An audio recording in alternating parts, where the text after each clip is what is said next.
Hi everyone, and welcome to Morning Coffee Break. I hope everybody's doing good today. It's Thursday, June 20th.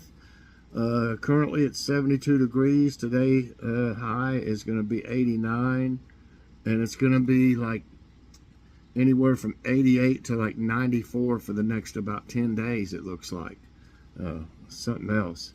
And winds at 3 miles per hour, no chance of 3 miles per hour, and no chance of rain today. One thing about it is the grass hasn't been growing quite as fast. You know, if it was raining like every other day, it seemed like for a while, and now it's kind of quit. So it was making the garden grow like crazy too. But this heat is something else. Today, now I have my infusion today, well, later on this morning, and I usually, if I'm able to make a video, I usually have it come out the same day as my infusion. But we're going to do Logan's Awesome Snack reviews tonight. So if I do an infusion video, it'll probably come out on Friday then. So, okay. What's for dinner? We're going to have something easy tonight. We got some TV dinners. I got a little haul that'll be coming out soon from the Super Kroger. They have so much bigger variety of stuff over there, like TV dinners and stuff. They got a whole wall on most of them. I mean, you know, freezer. I mean, you know, this. So anyway, I think we're going to have one of those because after doing Logan's show, it's kind of late and everything. I don't have time to really cooking. I'm getting to where the heat is just getting to me. If I have the oven on and the stove on, I know it's got to be over 100 degrees in here. It's ridiculously hot, and that makes me to where I don't even feel like eating after I cook stuff. So that's why you're seeing us get some TV dinners. I call them TV dinners. I don't know if I still call them that or not, but so for those nights when I just, you know, I can't handle the heat. You can just microwave those, or you can put them in the oven. Usually we put them in the oven though. If it says, a lot of them doesn't have instructions even for ovens, but microwave doesn't heat up the kitchen if we use it. So they're supposed to. So we'll have Logan's Awesome Snack reviews tonight, and time for. What happened to my... I had it on them. I didn't like the first one. Another one where this guy's basically just belittling his wife. I don't know why they have ones like that in here, but I don't like that. So this one's okay. It was a very long and boring sermon. As one parishioner left the church, he said, "Pastor, today your sermon reminded me of the peace and love of God." The pastor was thrilled. "Really? Tell me why." "Because it endured forever." Okay. And the thought of the day is from James Baldwin. "Not everything that is faced can be changed, but nothing can be changed until it is faced." That makes sense. Okay, and I saw this might be interesting. Put it on quiz. I just watched a documentary the other day about Stonehenge, and there's actually, how many did they say? I think they said there's over 200, maybe more, of Stonehenge type places in the world. Different places, they have kind of the same thing, and they have to do with the like stars and constellations, I think, and all this stuff, the way they're set up. But it says, which civilization built Stonehenge?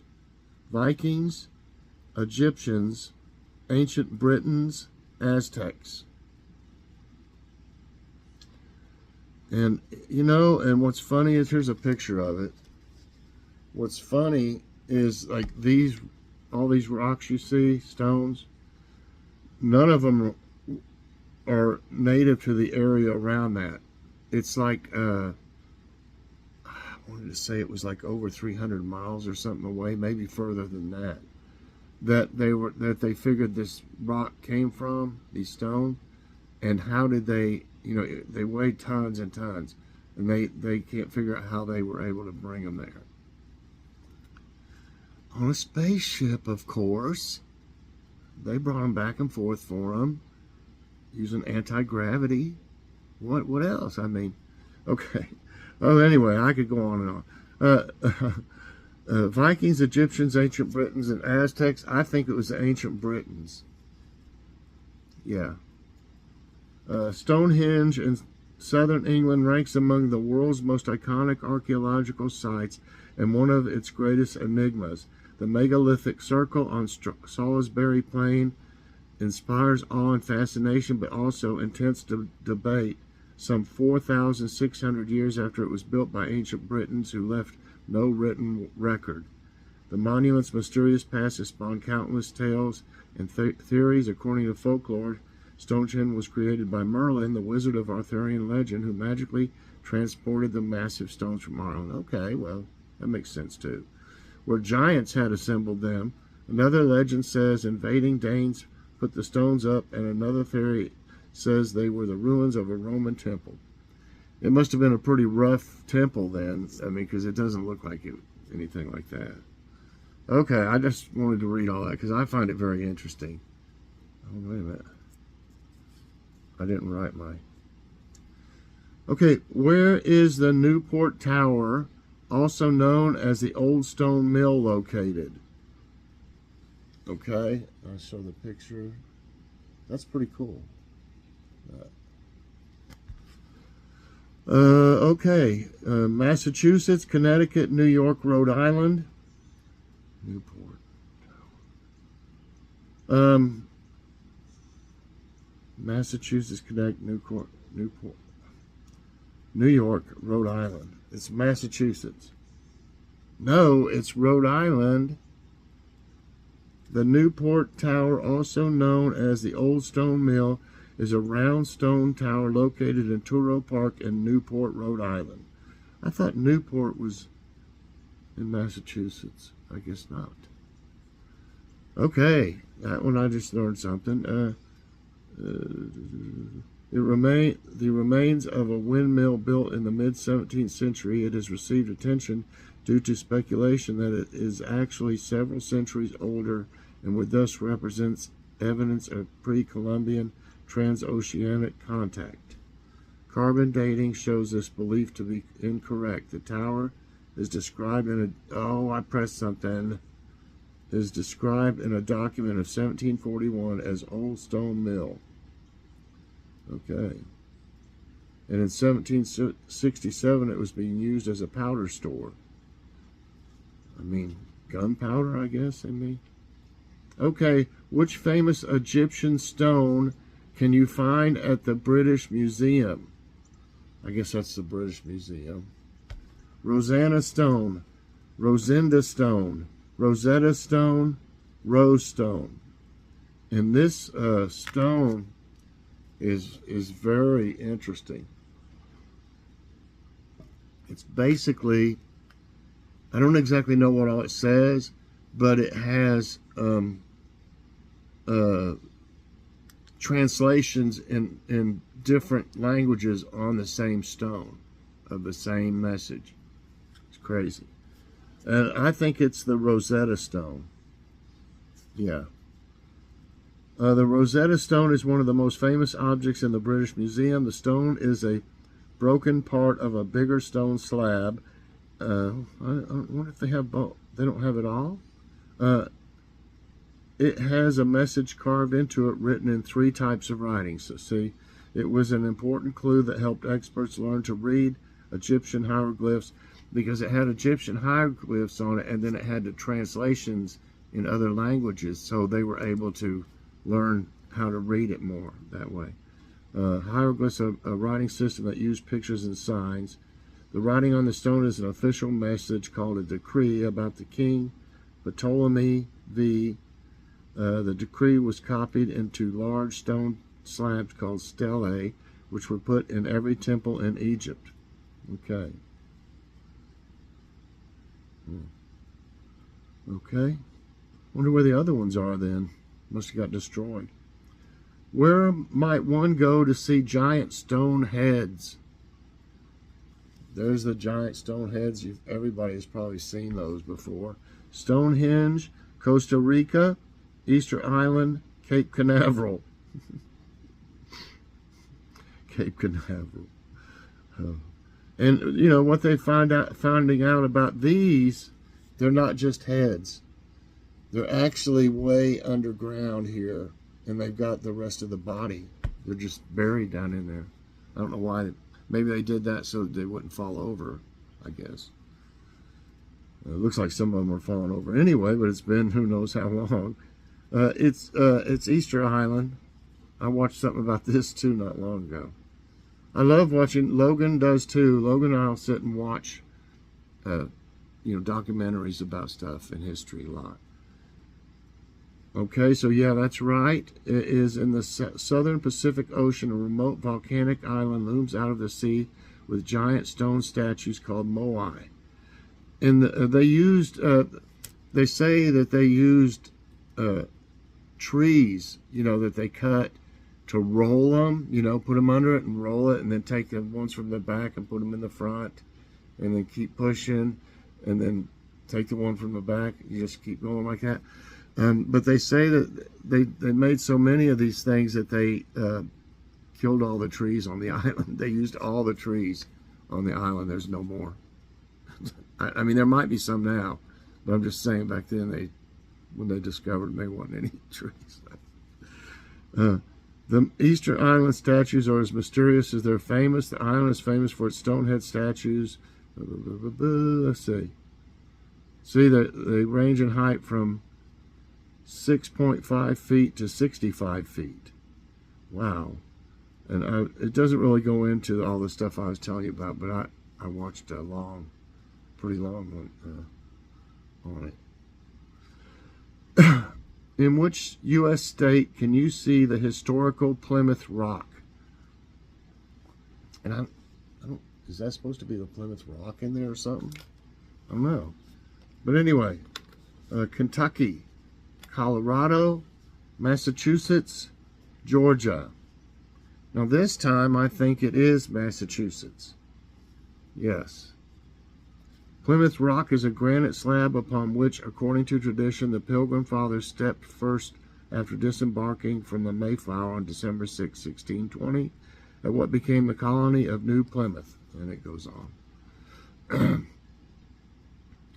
What stone is embedded in the English coronation chair? I guess that's a chair. The stone of royalty, the stone of scone, the stone of power, the stone of kings. I don't have any really idea. But they, it could be a king or a queen in the coronation chair. So I don't think they would just say the stone of kings, especially in England. There's been, queens a lot. So that makes me want to call it the stone of royalty. No, it's the stone of scone, which I have never heard of. The stone of scone, a stone that for centuries was associated with the crowning of Scottish kings, and then in 1296 was taken to England and later placed under the coronation chair. The stone, weighing 336 pounds, wow, is a rectangular block of pale yellow sandstone. Okay. That's funny. Okay, what term refers to ancient rock carvings? I've watched stuff on these about like the Pueblo Indians and all the ones in, here in the United States. Had a lot of these carvings. Petroglyphs, Mycenaeans, lithics, fastis. Fastis. Lithics, Mycenaeans, petroglyphs. It's petroglyphs. Petroglyphs, yes, are rock carvings. Rock paintings are called pictographs, made by pecking directly on the rock surface using a stone chisel and a hammerstone. Okay, petroglyphs. They're estimated there may be over 25,000 petroglyph images along the 17 miles of escarpments with the monument boundary. Huh? And in the deserts. Okay. I thought it would say, okay, the Pueblo people lived in the Rio Grande Valley since before 500 AD. Okay.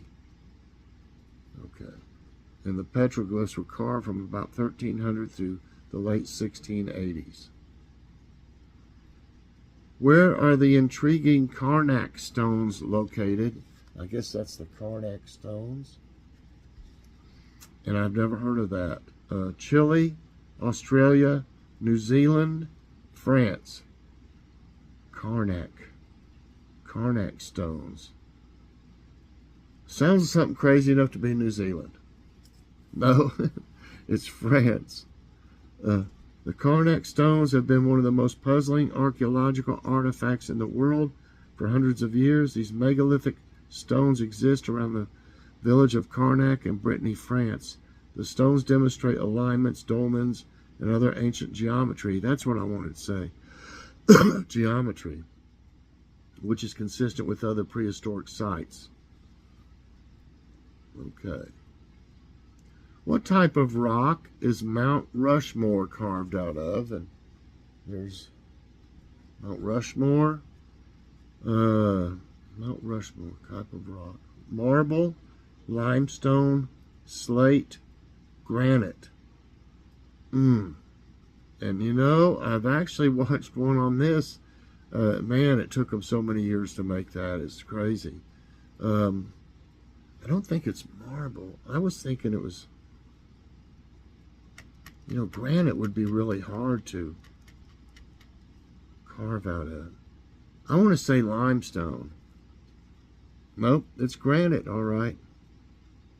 It is granite. I didn't think there would be that much granite, a whole mountain there. Mount Rushmore National Memorial was carved from granite known locally as the Harney Peak granite.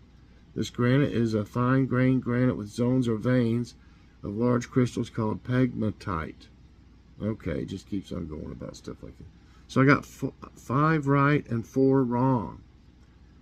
This one's been interesting, though. I really think so. In which country is Uluru, formerly known as Ayers Rock? That one. Okay, so formerly known as Ayers Rock. Australia, Germany, Brazil, Spain.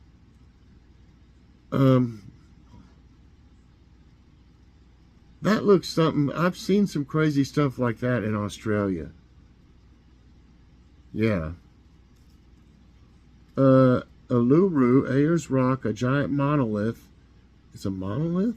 Is one of the Torres isolated masses of weathered rock in southwestern Northern Territory, Central Australia. It's long been revered by a variety of Australian Aboriginal peoples of the region who call it Uluru.